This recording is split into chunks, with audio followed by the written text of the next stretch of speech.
ইসলামের আলো ঘরে ঘরে পৌঁছে দিতে এবং নিজেকে ইসলামী শরীয়ত মোতাবেক জীবনযাপন করার লক্ষ্যে রাজশাহী দুর্গাপুর ৩ নং পানানগর ইউনিয়ন জামাত ইসলামীর সভাপতি অ্যাডভোকেট মোহাম্মদ ইসাহাক আলী মণ্ডলের সভাপতিত্বে ও ইউনিয়ন সেক্রেটারি মাওলানা মোজাম্মেল হকের সঞ্চালনায় ৩ নং ইউনিয়ন কর্তৃক আয়োজিত বাংলাদেশ জামায়াতে ইসলামীর এক বিশাল ইফতার ও দোয়া মাহফিল অনুষ্ঠিত হয়। ইফতার ও দোয়া মাহফিল অনুষ্ঠানের প্রধান অতিথি হিসেবে উপস্থিত ছিলেন অ্যাসিস্ট্যান্ট সেক্রেটারি বাংলাদেশ জামায়াতে ইসলামী রাজশাহী জেলা ও জামায়াতে মনোনীত রাজশাহী ৫ পুঠিয়া দুর্গাপুর সংসদ সদস্য পদপ্রার্থী জনাব নুরুজ্জামান লিটন। বিশেষ অতিথি হিসেবে উপস্থিত ছিলেন দুর্গাপুর উপজেলা বাংলাদেশ জামায়াতে ইসলামীর আমির জনাব মাস্টার সাইফুল ইসলাম, জনাব অধ্যাপক ফজলুল বারী সৌরভ, নায়েবে আমির বাংলাদেশ জামায়াতে ইসলামী দুর্গাপুর উপজেলা মাস্টার মোহাম্মদ শামীম উদ্দিন, সেক্রেটারি বাংলাদেশ জামায়াতে ইসলামী দুর্গাপুর উপজেলা দুর্গাপুর রাজশাহীর।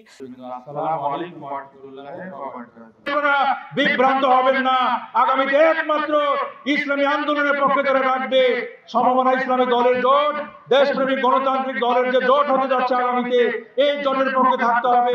যারা এখানে উপস্থিত আছে তারা এই সংবাদটা আপনারা আরো উপস্থিতদের পৌঁছে দেবেন। ফালিয়া বাল্লিগি শাহিদুল গায়ব যারা আসতে পারে নাই পানানগর ইউনিয়নের প্রত্যেকটি ঘরে ঘরে পৌঁছে দেবেন।